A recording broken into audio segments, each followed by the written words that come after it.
Hey everyone, welcome to another episode of Live with Virginia NORML. I'm J.M. Padini, the Development Director for the National Organization for the Reform of Marijuana Laws and the Executive Director of your favorite chapter, Virginia NORML. It's Friday, May 26, 2023, and you know what that means. It's time for us to talk all things cannabis in the Commonwealth, and for you friends to get answers to your burning questions live. Not just questions about Virginia. Let's have them all. Hey, as a matter of fact, you should tell me where you're watching from. Take a second, drop a comment, give us an emoji, tell us where you're watching from. Tell us why you're psyched to be here with NORML on a Friday. I know I am. I'll just wait. There we go. Hey, Casey in Alexandria. Welcome. Thanks for joining us today. Don't be shy, friends. I guess you are going to be shy today. Hey, John, Rich Creek. Hey, is Rich Creek in Virginia? Sherry. Hello, friends. So good to see you. Hey, everyone. Sherry's going to tell us some details about a fundraiser in the chat, and then I'm going to read them. Hey, Dennis in Virginia Beach. Good to see you back, friends. Hey, Mickey in Chicago. Good to see you. Hello, Green Culture in Florida. Amy, good to see you. Hello to you in Nova. It's Northern Virginia for you non-Virginians. All right. Hey, John, Giles. Okay, Rich Creek is in Giles County. Got it. Thank you. Oh, hello, LinkedIn user whose name I can't see watching from Maryland. I appreciate your crab emoji. I love to use the crab emoji when talking about Maryland. Hi, Marcy. Good to see you. Thank you, Sherry. Thank you, Sherry, for dropping the details in here. All right. So, Ink Sanity Tattoo Company in Leesburg, Virginia, has been kind enough to host a fundraiser for Virginia NORML on October 7th. There will be plenty more details on Virginia NORML's Facebook. But hey, if you're thinking about getting a tattoo, October 7th is going to be a great day to do it. I'll see you there. Dennis, you found the letter you got from the House of Representatives in 1982? Please send us a copy of it. That's got to be delightful.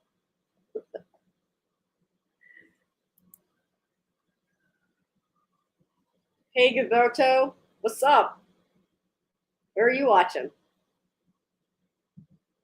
Happy Memorial Day Friday to you as well, Fred. Thanks for joining us as always. I'm excited for a 3-day weekend. I know you all are as well. Let's get into some news and talk about what happened this week in cannabis. All right. First, I want to let you know that coming up in June in Chesterfield, good old Chesterfield, Virginia, good old Arrestafield, Virginia, the Cannabis Control Authority is going to have a town hall. This will be June 13th at Bright Point Community College. It's going to be from 5:30 to 9. That is a very long town hall, but I'll take your word for it. Thank you. 5:30 to 7:30? Sure, that's even better. All right, 5:30 to 7:30, Chesterfield County Cannabis Control Authority Town Hall, June 13th, Bright Point Community College. I can see Cassidy is going to drop that in the chat for you so you can go. Hey, you can go in person or you can watch the live stream. And you can learn about CCA, which is a non-legislative authority. They do not make legislation in Virginia for cannabis. They are the regulator, they are an educator, and they provide recommendations. They don't make legislation though, so don't come at them angry about some bill that passed. They don't do that. but they do have lots of great questions and answers to lots of great questions. You know what I mean about cannabis regulation in Virginia. And January 1 of 2024, they will become the regulatory body for the medical cannabis program in Virginia, which is currently regulated by the Board of Pharmacy. All right. Hey, Folly, good to see you in Maryland. Hey, Sue, welcome back. You're in Louisa. Any kind of progress coming out of the governor's office? Ha ha ha. Ha ha ha ha ha ha. No cannabis expansion, says the administration, whatever that means.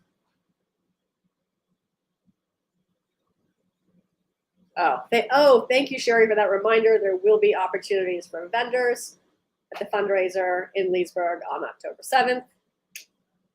Connect with Sherry for more details. All right, let's get into some more Virginia news. Okay, Southwest Virginia, I'm talking to you. The medical cannabis company out in Southwest operates as Rise Cannabis. Now, Rise is one of the brands under the umbrella of GTI, that's Green Thumb Industries. And Rise is opening their final 2 dispensaries they're opening in Southwest soon. They just opened, okay, I shouldn't say that, not soon. The last one is opening soon, that's in Danville. But the one that just opened this week, opened on Wednesday, it is in Bristol. This is ironically where the very first medical cannabis dispensary in the state opened. The very, very, very first medical cannabis dispensary in the state of Virginia was opened in Bristol, like way out, almost on the state line. I mean, essentially on the state line with Tennessee. And then they had to close that location and move. They had to move the whole pharmaceutical processor somewhere else. Good news, Bristol. Now they're back. Even better news. GTI has this program where they give their first day profits at a store opening. They give their first day profits to a local charity. And that's right, Virginia NORML is their charity for not only the Bristol opening, but also for their next opening, which is in Danville. Hopefully, I will be in town and be able to attend the Danville grand opening. We were able to attend the Bristol grand opening, which was great, even though it was in the middle of a pandemic. So we'd love to be at a grand opening that doesn't involve masks and lots of hand sanitizer. So more details on that when we know when the grand opening is for Danville. But I'm super excited that we are the local charity that gets to benefit from first day profits from the opening of these 2 new dispensaries. Super exciting. And also remember the original licensees for the Southwest is a group of Virginians. They opened Dharma and they did so well and they needed to expand, and so they decided to partner with GTI. They're still involved. They're still there working hard for you, Virginians, because they care deeply about you and about the medical cannabis program. So big thanks to Jack, to Michael, and to Shanna, who are getting a job done out there in Southwest. Yeah, Rise is also in Christiansburg. Yep, John, fact. Dennis, thank you so much for asking this question. All right, Dennis says, who the best for cannabis in the upcoming election? So here's what you need to know, Virginians. First, primaries have already begun. You were already able to vote in early voting for the primaries. Now, that your district does not necessarily have a primary, but you can find out on the Department of Elections website, elections.virginia.gov. You can see if there's a primary for where you live. I know that some municipalities I guess I should say districts in this case. Some districts are doing whatever they call them. That was bad. They don't all hold like standard primaries. Sometimes the Republicans do different things. They just did one of those things. And Tom Garrett won whatever that thing was called. Oddly, he wasn't the best on cannabis in that primary. Dennis, despite having been a member of Congress and been the chief patron of the Ending Federal Marijuana Prohibition Act of 2017, he kind of sucks on state policy. So looking forward to reconnecting with my good friend Tom and talking about, why regulated access matters in the state of Virginia. And we, in fact, did not hit the sweet spot, unless like you're a drug dealer, then I guess it's super cool for you. But back to your original question, Dennis, it depends on where you are. And a number of candidates have already been graded by us.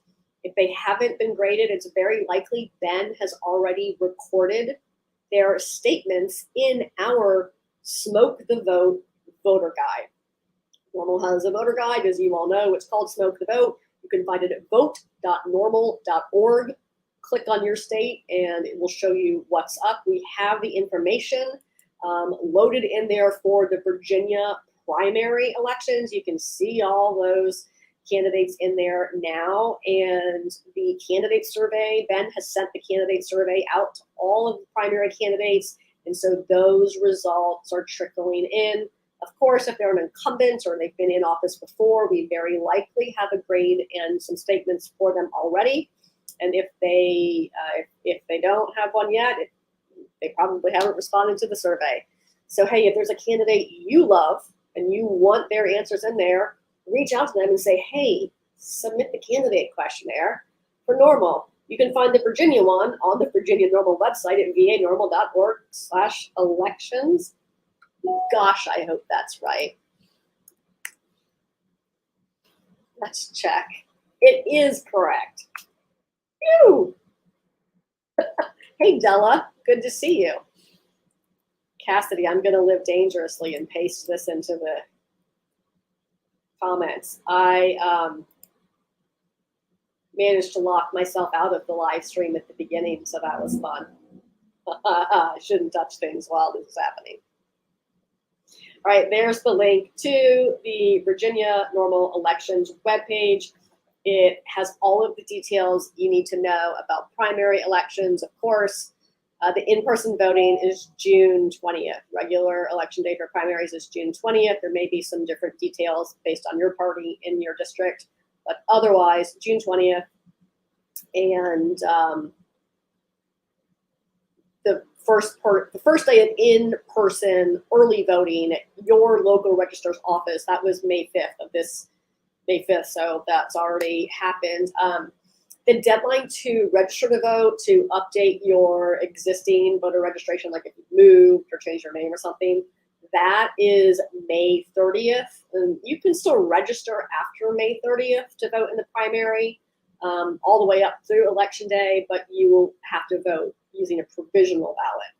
So you've got 4 days. Make sure your voter information is up to date. And if you don't know, you can find out at norml.org/vote. You can find out right there, put your information in and see if you need to update anything, and it'll connect you to resources to make sure you get those updates in there. But all the info about elections is on this Virginia NORML elections page. Of course, the general election is November 7th, and that is every seat in the state legislature. Every Senate seat, every House seat is up for election this November. And we're still going to have the same governor. So that's, still going to greatly limit what we can and can't do when it comes to cannabis policy. But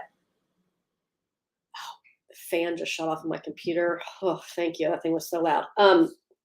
But the state legislature, of course, has, sort of the biggest control on what makes it to the governor's desk, does or doesn't. Remember, we didn't put any adult use legislation on the governor's desk this year because his administration told House leadership, no, do not send any bills for adult use or cannabis expansion to the governor. Don't send it. Now, meanwhile, the governor is out there saying, oh, it's up to the legislature to send me a bill. Really? That's kind of disingenuous when your administration is telling the House, do not let this bill out of committee. That's right. Tune in here for the cold hard truth. Anyhow, that's all the stuff about votes and elections coming up in Virginia. You can also see how we grade candidates based on their responses. You don't get an A+ just because you're like, I support legalization. Cool. That's already the law of the land here in Virginia. So let's talk about some more important things so you can see how we grade candidates that way. Please do not. Please, in fact, do not do that, Polly. I mean, I might pay money to watch that, but also please don't do that. Oh, I love it.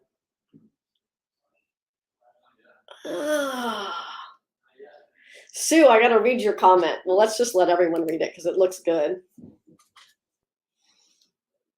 Sue says, anyone else sick and tired of the 60+% of the adult population in Virginia being told politicians know better what's good for adults, better than the 60% of the people who put them in office, or have to put up with them once they're in office?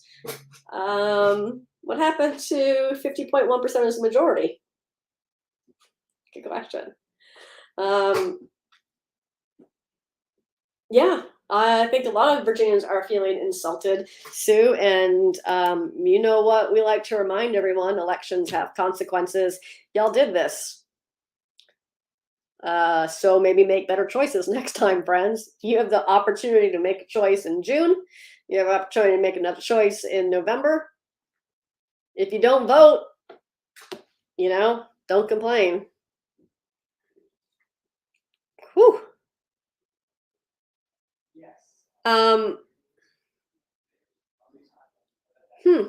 Paul, what about Nevada urging Congress to deschedule marijuana with an 18-3 vote? What about it? Like you can answer. I'm just sitting here waiting for you to answer me. But I like John's comment a lot.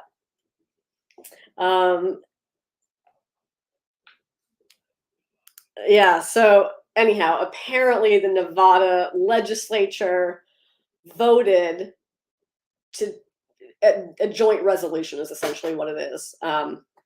Joint resolution 8, and that urges Congress to deschedule marijuana.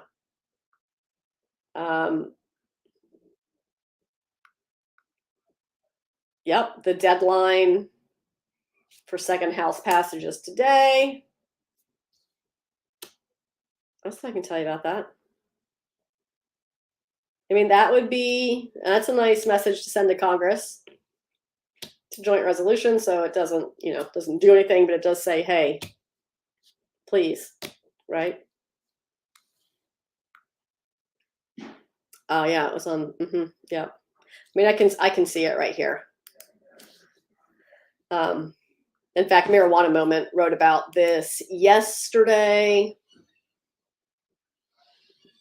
And they advanced it on an 18-3 vote, like you said.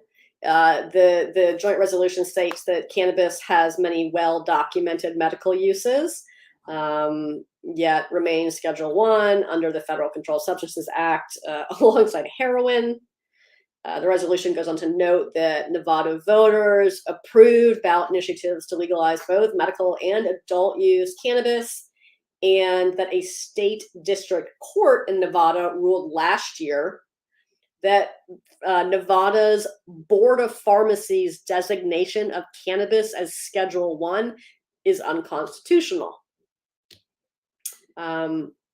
In fact, the resolution says marijuana does not belong in Schedule 1 of the Controlled Substances Act.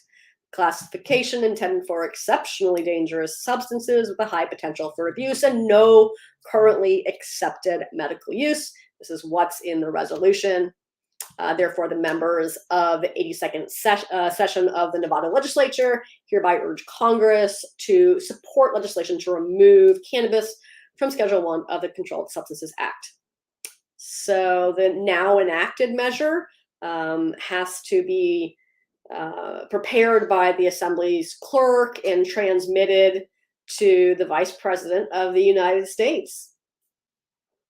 And to the Speaker of the U.S. House of Representatives, and to each member of the Nevada congressional delegation. What's not true? Someone shouting not true. Oh yeah, not Renee. Yeah, not true about lack. I assume you're shouting, not shouting. Sorry. Here, anyhow, here's marijuana moments. Piece on that. You can read more. Thanks for bringing that up, Paul. But right, obviously not true, Renee, that about the no accepted medical uses. It's pretty funny. I mean, I wish I had one. I do this every time, don't I? Listen, here's just me rolling around the office, but like, we have a whole book. Oh, I'm sorry, John, I left your "Don't get lazy" comment up there. There's a whole book. The clinical applications, and it's the 8th edition. It's not, I mean, is it 9th? This is the 9th time we published this book. It's not like an A to Z. It's like, this is what's new. This is the latest info. But sure, Schedule 1. Fun fact, in Virginia, marijuana is scheduled as marijuana. This is marijuana.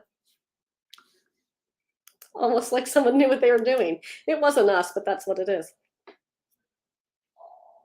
Oh, thank you for putting that in there for me, Cassidy. After I went around hunting, I didn't even have that tab open.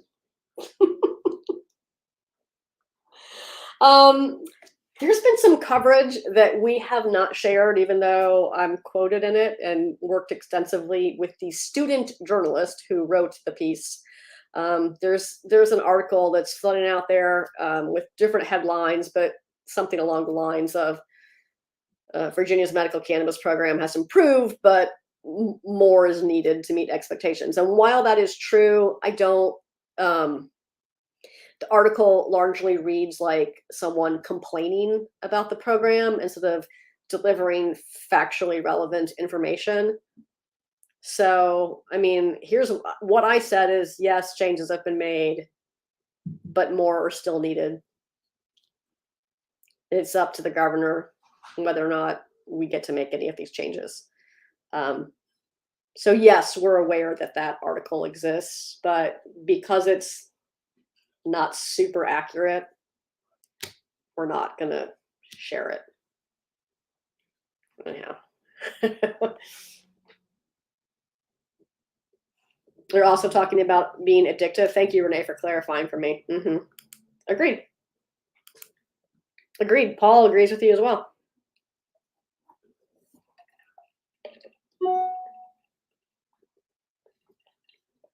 Oh, good. I love when I turn on Do Not Disturb and it still makes sounds. Just checking to make sure it's actually on. All right, let's talk about some more. Since we're talking about federal stuff and how it's a dangerous Schedule 1 narcotic. Boy, don't you want to know how your tax dollars are being spent? Well, let me tell you. The DEA this week reported that in 2022, they made the highest number of marijuana seizures in the U.S. Since 2011. That's quite an increase. Federal law enforcement agents and their partners, which means local law enforcement, seized nearly 5.7 million cultivated cannabis plants in 2022, and This is a slight increase, about 3% from 2021's total. And agents also reported confiscating nearly 37,000 edibles and another 60,000 concentrate products. This is the highest, like I said, highest annual seizure total reported by the DEA since 2011. Seizures largely fell from 2012 to 22 before they sharply increased in 2021. So yeah, more seizures by the DEA, but fewer arrests. So good news. Good news is what we'll call that.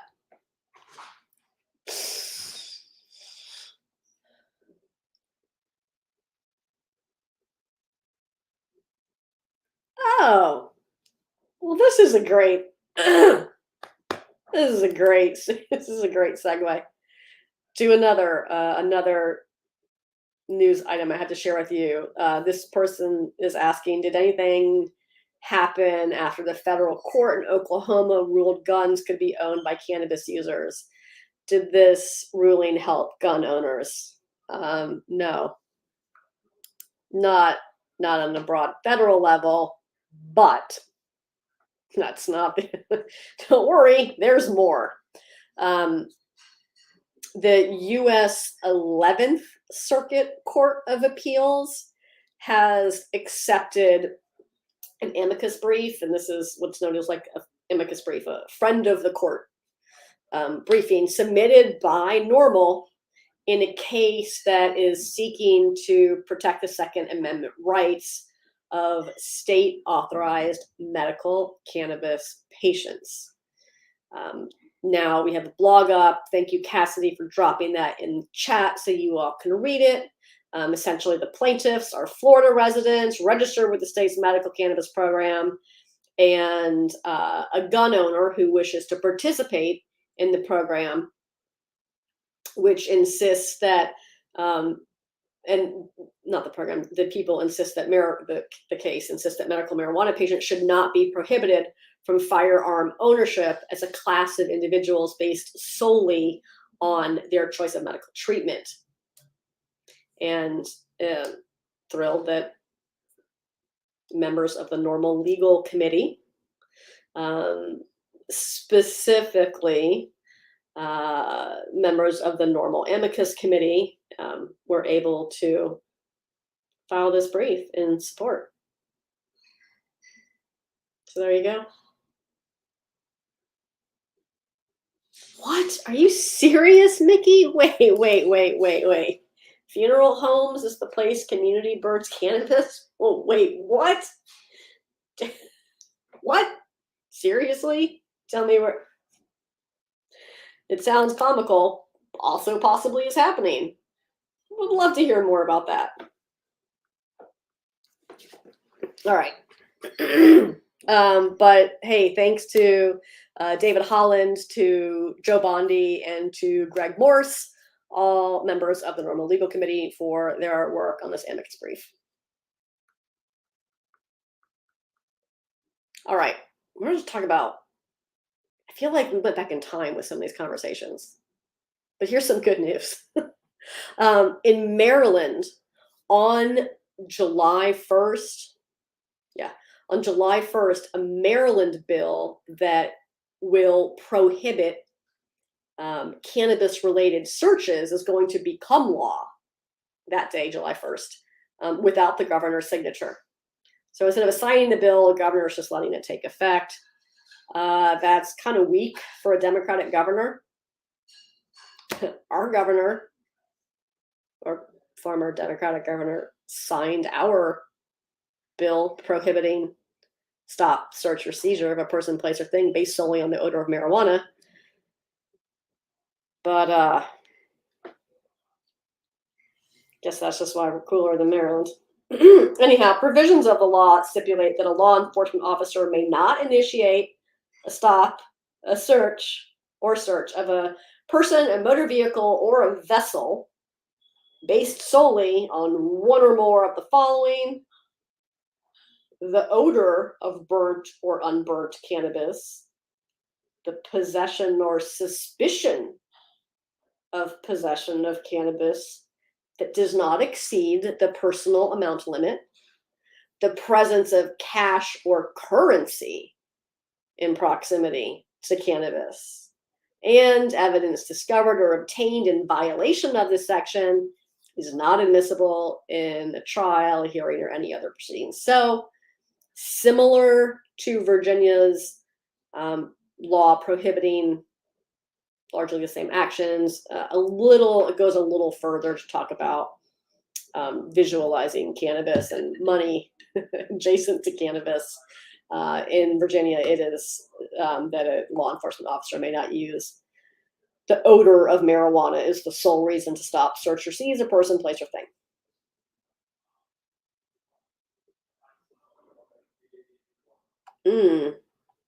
All right, all right. Oh, they do in Illinois. Okay, that's wild. Thank you, Mickey. And in worse news, I don't know. Actually, well, listen, we're not a business association. Those are a dime a dozen. Paul, I'm doing a live. Cassidy, text Paul and tell him I'm doing a show. Excuse me. Montana's governor signed a law limiting the expansion of the adult use cannabis market. Now, there are current rules in place stipulating that regulators may only accept applications and issue licenses to former medical cannabis licensees that were licensed or had an application pending on November 3rd of 2020 and who are still in good standing with the department. That rule was set to expire on July 1, and it's now going to stay of this year. Now it's going to stay in effect until 2025.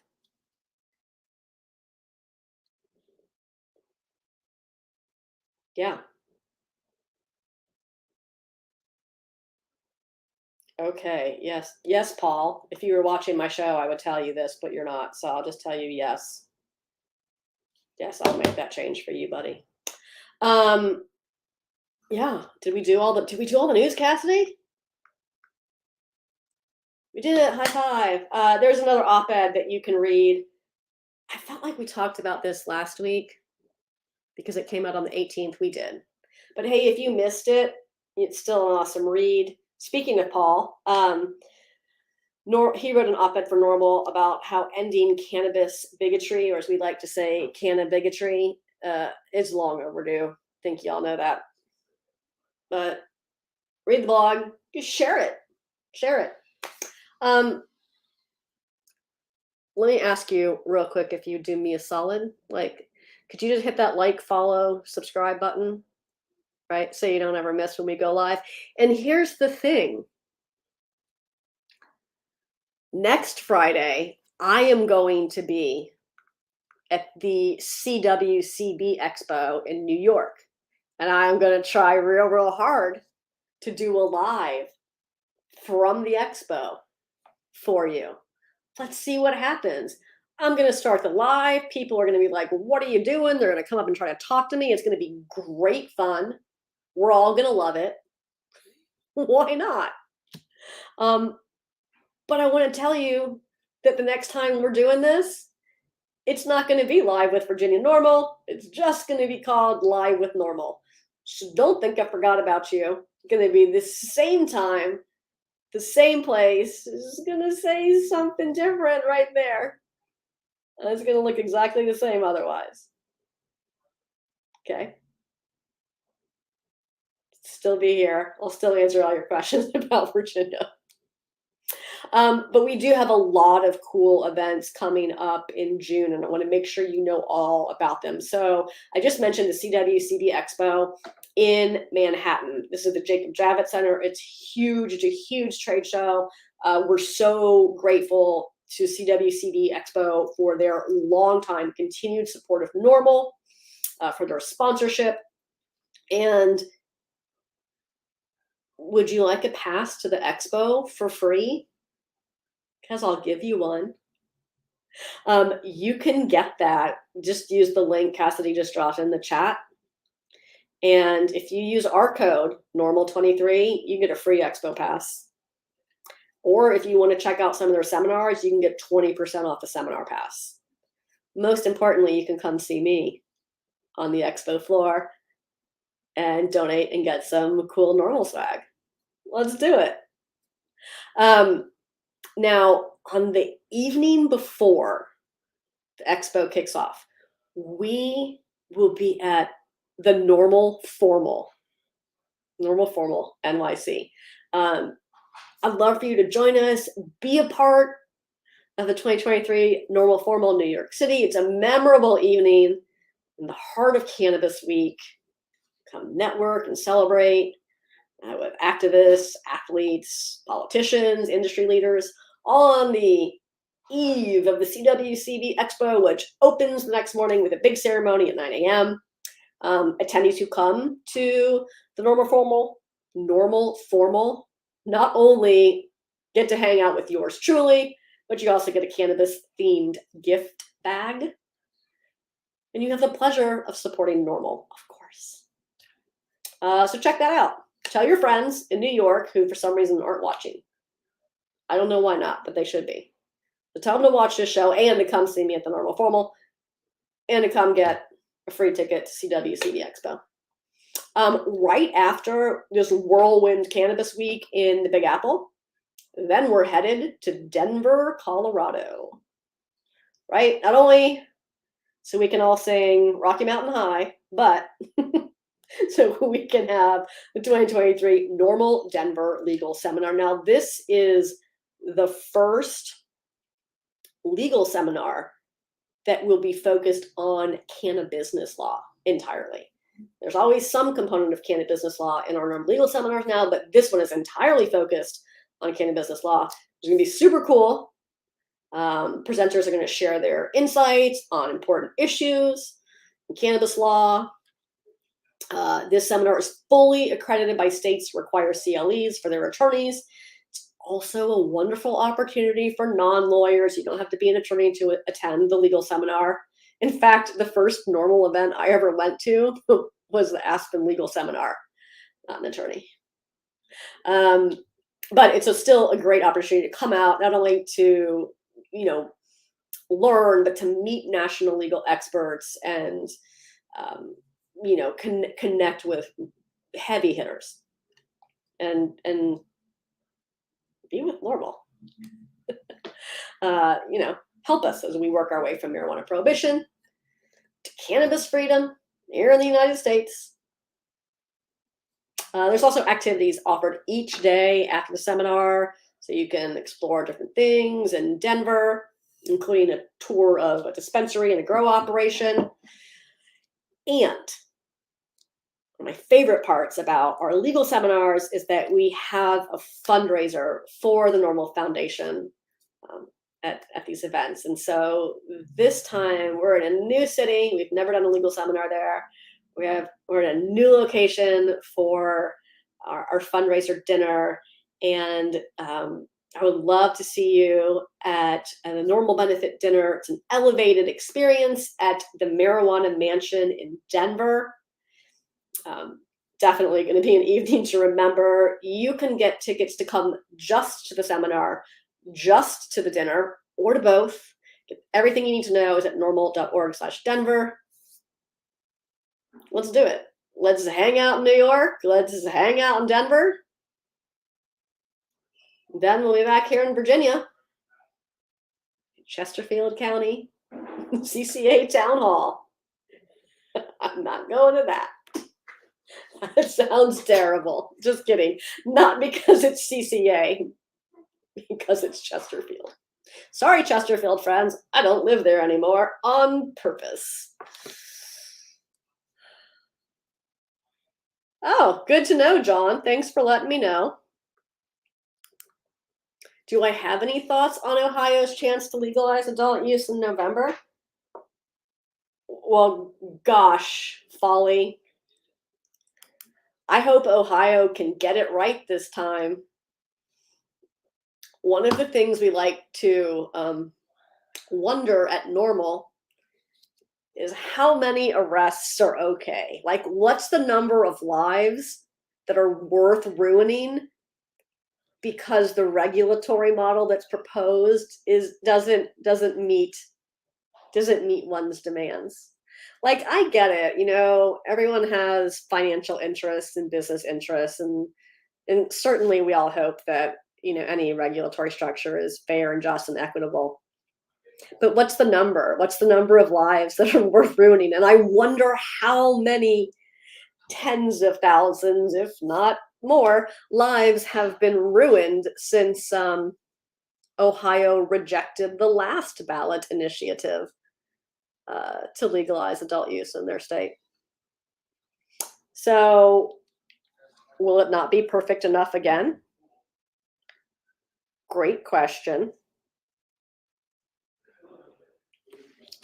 We'll find out. But certainly the momentum is there. The momentum is there.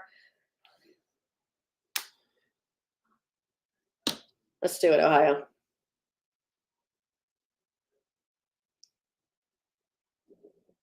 Oh, well, I see what your opinion is.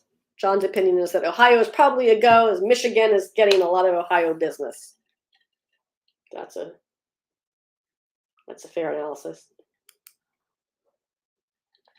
All right, friends, this has been super fun. My voice is starting to go.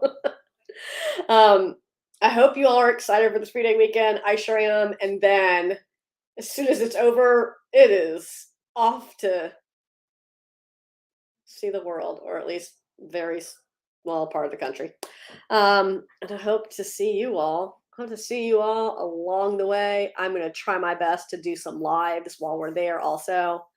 I think the following week, the next live, I'll be in Denver. The seminar will be done by that point, so I should be able to do that live, no problem.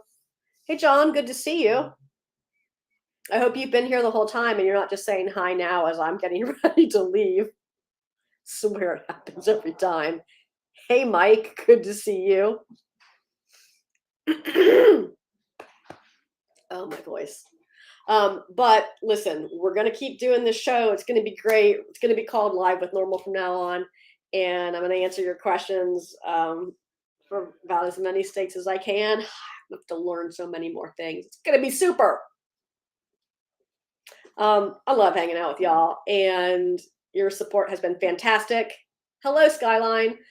If you aren't a NORML member yet, now is the time. Now's the time to put some skin in the game, right? Like, there is one organization out there that's fighting for the rights of consumers.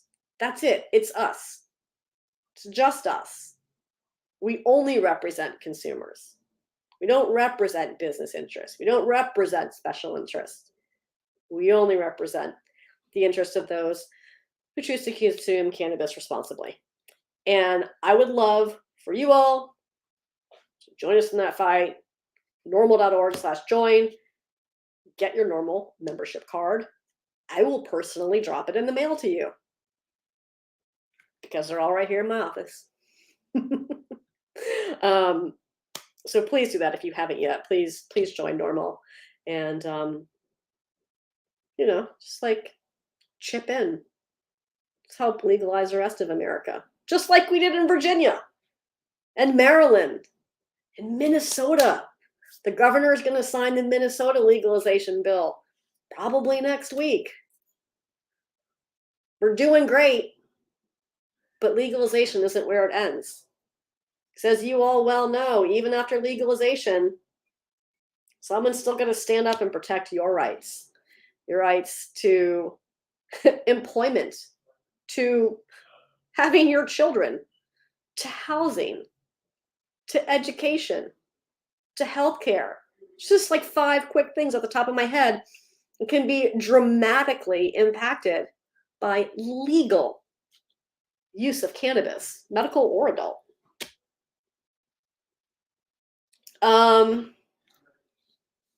Skyline, you got your question in just in the nick of time.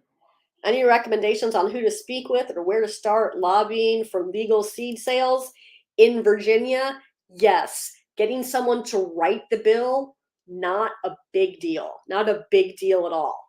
The problem, no, not the problem. The hurdle is the administration. So I would consider talking to people at VDAX because, well, let me step that back.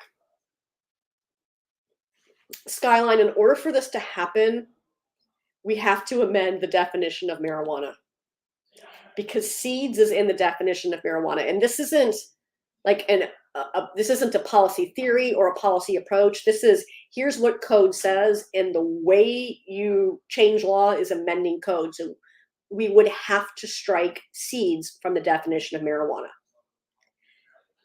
I don't know that the governor is supportive of that. But if we were able to strike seeds from the definition, then at that point it would no longer, there wouldn't be a prohibition. That is wherein the prohibition lies, because seeds is in the definition of marijuana, and there's a prohibition on the sale of marijuana. So it's not, yes, getting someone to carry the bill isn't the issue. The administration right now is the issue. And I think that talking to the commissioner of the Virginia Department for Agriculture and Consumer Services would be a great place to start. You can also talk to, I mean, there are plenty of Republican leaders that support in Virginia that support the retail sale of adult use cannabis, but that doesn't, like, their support doesn't matter when the administration says no. So it's fixing that right there. And right, so that's why I'm saying go to these state agencies. Don't go to CCA. They're going to regulators in the medical program. They're not going to be able to advance that for you. But I think VDAX is probably a great place to have some of those conversations. And then we can look at, we're going to have to see how the election shakes out. Getting a Republican to carry the bill is probably a great idea. But it's going to have to be the right Republican, someone like Terry Kilgore would be great. But then you're also going to need someone who's in the majority to probably co-patron it. And we don't know what the majority is going to be yet, because November elections. Those are all my thoughts. Thanks for asking, Skyline. Yeah, you can talk to your local representatives, but they might not be in office. So we have an election in November. It's a great question to ask of candidates, particularly local candidates, but you can talk to VDAX now, because VDAX is still going to be VDAX in November. My pleasure. Bye, John. Thanks for watching. And hey, everyone, enjoy the Memorial Day weekend. I hopefully will see you all back here next Thursday for Live with Normal. This has been a great conversation. As always, let's do it again next time. Hey, thanks so much for watching.